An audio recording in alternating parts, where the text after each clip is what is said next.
الحمد لله رب العالمين والصلاة والسلام على سيد الأنبياء والمرسلين أما بعد فأعوذ بالله من الشيطان الرجيم بسم الله الرحمن الرحيم. تفسیر-E-Quran کے حوالے سے ہمارا سلسلہ جاری و ساری ہے. اس سلسلے کو مزید آگے بڑھاتے ہیں. ارشاد باری تعالیٰ ہوا یا ایھا الذین آمنوا لا تحرموا طیبات ما احل اللہ لکم ولا تعتدوا ان اللہ لا يحب المعتدین وَكُلُوا مِمَّا رَزَقَكُمُ اللَّهُ حَلَالًا طَيِّبًا وَاتَّقُوا اللَّهَ الَّذِي أَنْتُمْ بِهِ مُؤْمِنُونَ. ترجمہ: اے ایمان والو، ان پاکیزہ چیزوں کو حرام قرار نہ دو جنہیں اللہ نے تمہارے لیے حلال فرمایا اور حد سے نہ بڑھو. بے شک اللہ حد سے بڑھنے والوں کو ناپسند فرماتا ہے. اور جو کچھ تمہیں اللہ نے حلال پاکیزہ رزق دیا ہے اس میں سے کھاؤ اور اس اللہ سے ڈرو جس پر تم ایمان رکھنے والے ہو. عزیزان گرامی، اللہ تبارک و تعالی کا ارشاد لا تحرموا طیبات، پاکیزہ چیزوں کو حرام نہ ٹھہراؤ. امام قرطبی تفسیر-E-Quran میں فرماتے ہیں کہ اس آیت کا شان نزول یہ ہے کہ صحابہ کرام علیہ رضوان کی ایک جماعت نبی پاک علیہ السلام کا واعظ سن کر ایک روز حضرت عثمان بن مظعون رضی اللہ تعالیٰ عنہ کے ہاں جمع ہوئی اور انہوں نے آپس میں ترک دنیا کا عہد کیا، یعنی اب ہم دنیا کو چھوڑ دیں گے، اور اس پر اتفاق کیا کہ وہ ٹاپ پہنیں گے، ہمیشہ دن میں روزے رکھیں گے اور ساری رات عبادت الہی میں گزارا کریں گے، بستر پر نہ لیٹیں گے، گوشت اور چکنائی نہ کھائیں گے اور عورتوں سے جدا رہیں گے، نیز خوشبو نہ لگائیں گے. اس پر یہ آیت مبارکہ نازل ہوئی اور انہیں اس ارادے سے روکا گیا.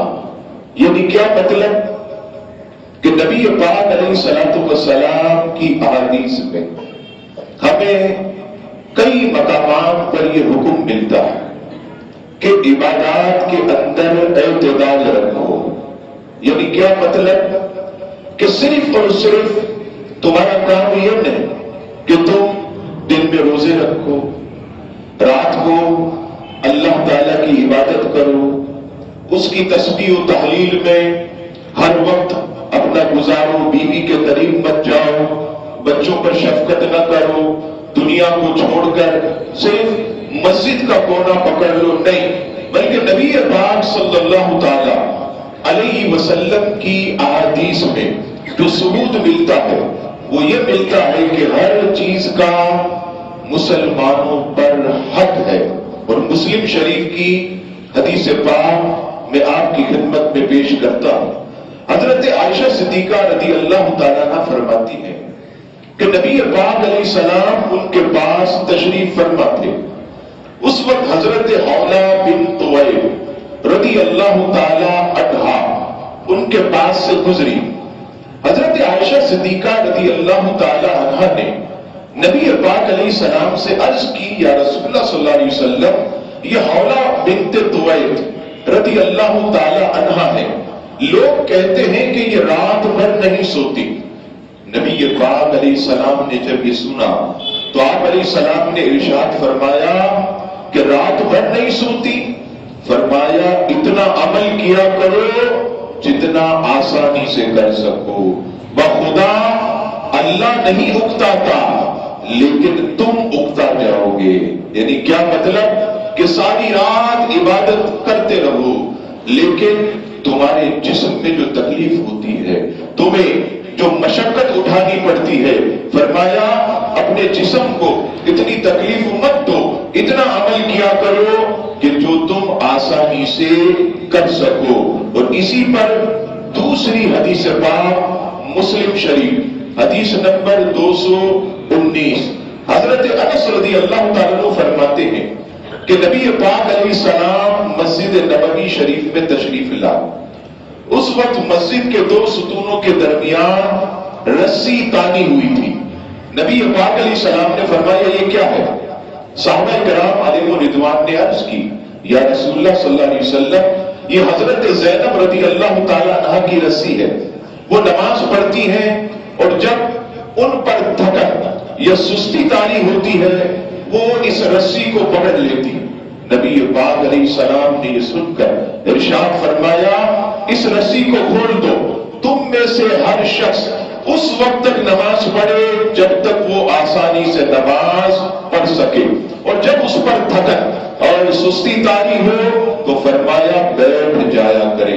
یعنی کیا مطلب کہ اگر کوئی شخص قرآن مجید کی تلاوت کرتا ہے، آپ نے دیکھا ہوگا جب 15-20 منٹ آدھا گھنٹہ گزرتا ہے تو عزیزان گرامی ایک سستی طاری ہو جاتی ہے، لیکن بعض لوگ آپ نے دیکھا پھر بھی قرآن مجید کی تلاوت جاری رکھتے ہیں. پھر کیا ہوتا ہے؟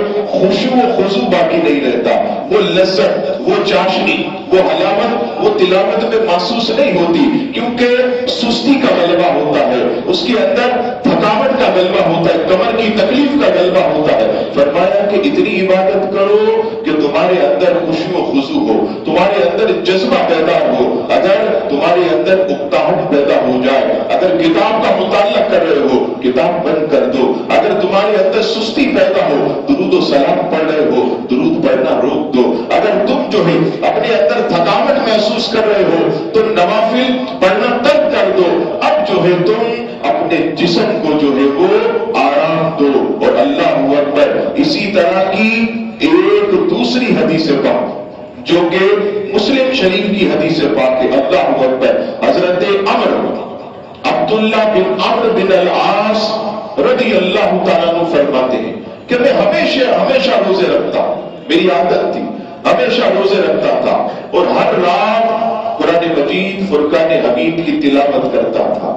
نبی پاک علیہ السلام کے سامنے میرا ذکر کیا گیا تو نبی پاک علیہ السلام نے مجھے بلوایا، فرمایا بلا حضرت عبداللہ بن عمرو بن العاص کو. آپ عرض کرتے کہ میں نبی پاک علیہ السلام کی خدمت میں حاضر ہوا.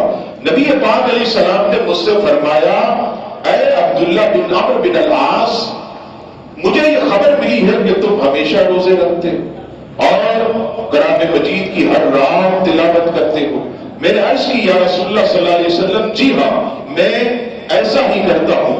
نبی پاک علیہ السلام نے یہ سن کر فرمایا کہ تمہارے لیے یہ کافی ہے کہ تم مہینے میں 3 دن روزے رکھ لیا. یعنی پورے اسلامی مہینے میں تم 3 دن روزے رکھ لیا کرو. حضرت عبداللہ بن عمرو بن العاص رضی اللہ تعالیٰ عنہ عرض کرتے ہیں کہ یا رسول اللہ صلی اللہ علیہ وسلم میں تو اس سے افضل کی طاقت رکھتا ہوں. تو نبی پاک علیہ السلام نے ارشاد فرمایا تمہاری بیوی کا بھی تم پر حق ہے، تمہارے مہمان کا بھی تم پر حق ہے، تمہارے جسم کا بھی تم پر حق ہے. تم اللہ کے نبی حضرت داؤد علیہ السلام کی طرح روزے رکھا کرو.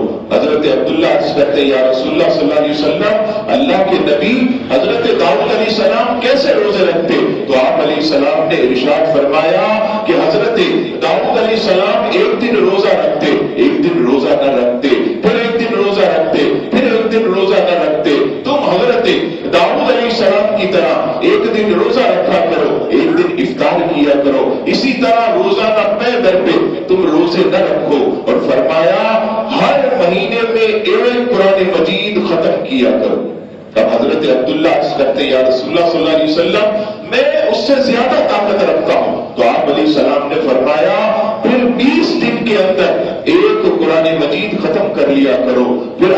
یا رسول اللہ صلی اللہ علیہ وسلم میں اس سے زیادہ طاقت رکھتا ہوں. تو آپ علیہ السلام نے ارشاد فرمایا پھر 10 دن میں ایک قرآن مجید ختم کر لو. میں نے عرض کی میں اس سے بھی زیادہ طاقت رکھتا ہوں. تو آپ علیہ السلام نے فرمایا پھر ایک کام کرو کہ تم 7 دن میں ایک قرآن مجید فرقان حمید ختم کر لو اور اس سے زیادہ اپنے آپ کو مشقت میں نہ ڈالو، کیونکہ تمہاری بیوی کا بھی تم پر حق ہے، تمہارے مہمان کا بھی تم پر حق ہے، اور تم پر حق ہے تمہارے جسم کا بھی تم پر حق ہے. عزیزان گرامی، مجھے وہ حوالہ یاد نہیں آ رہا کہ ایک صحابیہ رضی اللہ تعالیٰ عنہا نبی پاک علیہ السلام کی بارگاہ میں حاضر ہوئی. عرض کرتی ہے یا رسول اللہ صلی اللہ علیہ وسلم میرا شوہر جو ہے یہ آپ کی مجلس میں بیٹھتا ہے. اس نے کیا کیا کہ وہ رات کو عبادت میں لگا ہوگا، مجھے وقت نہیں دیتا. یا رسول اللہ صلی اللہ علیہ وسلم دن میں وہ روزے رکھتا ہے اور مجھے وقت نہیں دیتا. نبی پاک علیہ السلام نے فرمایا اس کو میرے پاس بھیجنا. ان صحابیہ نے اپنے شوہر کو نبی پاک علیہ السلام کی خدمت میں بھیجا. جب وہ آئے تو نبی پاک علیہ السلام نے انہیں بٹھا کر سمجھایا اور سب سے پہلا جملہ جو حضور علیہ السلام نے فرمایا اس پر گفتگو تمام کر دی. اللہ اکبر. نبی پاک علیہ السلام فرماتے ہیں کہ میں نے سنا ہے کہ تم دن میں روزے رکھتے ہو، رات بھر عبادت کرتے ہو، بیوی کے پاس نہیں جاتے اور آرام نہیں کرتے. نبی پاک علیہ السلام نے فرمایا دیکھو میں اللہ کا رسول ہوں، میں اللہ کا رسول ہوں، لیکن میں اپنی بیوی کے قریب بھی جاتا ہوں، میں جو ہے اپنے بچوں کے ساتھ کھیلتا بھی ہوں، میں جو ہے اپنے بدن کو آرام بھی دیتا ہوں، اس لیے کہ اس کا بھی مجھ پر حق ہے. میں اپنی آنکھوں کو بھی آرام دیتا ہوں، تھوڑی دیر سو بھی لیتا ہوں، کیونکہ ان آنکھوں کا بھی مجھ پر حق ہے. نبی پاک علیہ السلام نے انہیں ایسا سمجھایا کہ عزیزان گرامی پورا اسوہ حسنہ نبی پاک علیہ السلام نے اس حدیث پاک میں بیان کر دیا. اور آپ نے دیکھا ہوگا کہ نبی پاک صلی اللہ تعالی علیہ وسلم کی عادت مبارکہ کہ آپ علیہ السلام بچوں کے ساتھ بھی کھیلا کرتے تھے، حسنین کریمین کے ساتھ کھیلا بھی کرتے تھے، انہیں اپنے کاندھوں پر بٹھایا کرتے تھے، انہیں اپنی گود میں بٹھایا کرتے تھے. اسی طرح حضرت عائشہ صدیقہ کے ساتھ جو ہے پیار محبت والی گفتگو بھی فرماتے تھے. اور ایک حدیث پاک نے فرمایا کہ آپ علیہ السلام ایک مرتبہ حضرت عائشہ صدیقہ سے فرمانے لگے اے عائشہ چلو دوڑ لگاتے ہیں. حضرت عائشہ صدیقہ فرماتی ہے میرے ساتھ نبی پاک علیہ السلام نے دوڑ لگائی، آپ علیہ السلام جو ہے وہ آگے نکل گئے، میں پیچھے رہ گئی. لیکن یہاں ایک بات یاد رکھیے گا، یہ وہ دوڑ نہیں ہے کہ جو مجمع کے سامنے تھی. شرح حدیث بیان کرتے ہیں کہ حضور علیہ السلام ایک قافلے میں تھے اور ایک میدان میں پہنچے جہاں قافلہ بہت آگے چلا گیا. اب کوئی بھی انسان دیکھنے والا نہیں ہے، وہ قافلہ آگے چلا گیا، اب کوئی دیکھنے والا نہیں. اب نبی پاک علیہ السلام نے فرمایا اے عائشہ چلو دوڑ لگاتے ہیں. یعنی اس کا مقصد کوئی یہ نہ لے کہ بھئی حضور علیہ السلام نے دوڑ لگائی چنانچہ ساری عورتیں اپنے مردوں کے ساتھ دوڑ لگائے. اور آپ نے دیکھا ہوگا کہ اس دوڑ میں دوڑ کیسی لگائی جاتی ہے کہ ساری دنیا کے کیمرے اس طرف ہوتے ہیں، معاذ اللہ ثم معاذ اللہ، اور عورتیں کیسے کپڑے پہن کر دوڑ لگاتی ہے. لیکن نبی پاک علیہ السلام نے کیسا حق ادا کیا اپنی بیوی کا کہ سارا قافلہ آگے چلا گیا، اب کوئی انسان دیکھنے والا نہیں. اس وقت آپ علیہ السلام نے فرمایا عائشہ چلو ہم دوڑ لگاتے ہیں. تو اس سے پتا چلا کہ لوگوں کے مجمع کے سامنے اپنی بیوی کے ساتھ دوڑ لگانا، بے پردہ اس کو تفریح گاہوں میں گھمانا، جگہ جگہ جو ہے عزیزان گرامی اس کے جسم کی نمائش کرنا، یہ نبی پاک علیہ السلام کا اسوہ نہیں ہے. آپ علیہ الصلوۃ والسلام نے جو ہمیں تعلیمات عطا فرمائی ان تعلیمات میں سے یہ ہے کہ جہاں ہم عبادت کے لیے پنجگانہ نماز باجماعت کے لیے وقت دیتے ہیں وہاں اپنی بیوی کے ساتھ بیٹھ کر اسے بھی کچھ وقت دیا کریں، اپنے بچوں کے ساتھ ہم کھیلا بھی کریں. نبی پاک علیہ الصلوۃ والسلام کے ایک صحابی حضرت امیر معاویہ رضی اللہ تعالی اپنے بیٹے کو اپنے کاندھے پر سوار کر کے اس طرح جو ہے زمین پر چل رہے تھے. اب ایک صحابی وہاں سے گزرے اور دیکھ کر کہنے لگے اے امیر معاویہ یہ بچوں کے ساتھ بچوں جیسی حرکتیں کرتے ہو، تمہیں کیا ہو گیا؟ اللہ اکبر۔ حضرت امیر معاویہ رضی اللہ تعالیٰ عنہ فرماتے ہیں کہ میں نے نبی پاک صاحب اللہ صلی اللہ تعالیٰ علیہ وسلم کو یہ فرماتے سنا کہ جب بچوں کے ساتھ کھیلو تو بچے بن جایا کرو، جب بچوں کے ساتھ کھیلو تو بچے بن جایا کرو۔ اس لیے میں نے اپنے بیٹے کو اپنے کاندھے پر بٹھا کر میں اس کے ساتھ بچوں کی طرح کھیلتا ہوں۔ عزیزان گرامی، یہ نبی پاک علیہ السلام کا اسوہ ہے کہ ہم اپنے گھر کے کام کاج بھی کریں، اپنی بیوی کو وقت بھی دیں، اپنے بچوں کے ساتھ کھیلیں بھی، ان کے ساتھ اچھی اچھی باتیں بھی کریں، ان کی اچھی تربیت بھی کریں۔ نماز کا وقت ہو جائے تو نماز بجماعت بھی پڑھیں۔ یہ عبادت کے اندر اعتدال ہے۔ کیوں ایسا نہ ہو عزیزان گرامی کہ ہم مسجد کا کونا پکڑ لیں، دنیا ہم پر انگلی اٹھائے کہ دیکھو بھائی یہ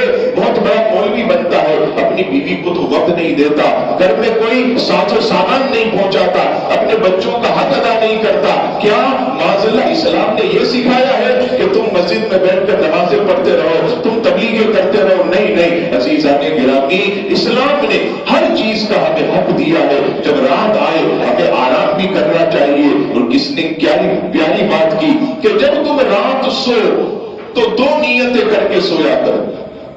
پہلی نیت کہ اس لیے سو رہا ہوں کہ جسم کو آرام ملے گا، جسم کو طاقت ملے گی تو اللہ کی صبح خوب عبادت کرو، پہلی نیت۔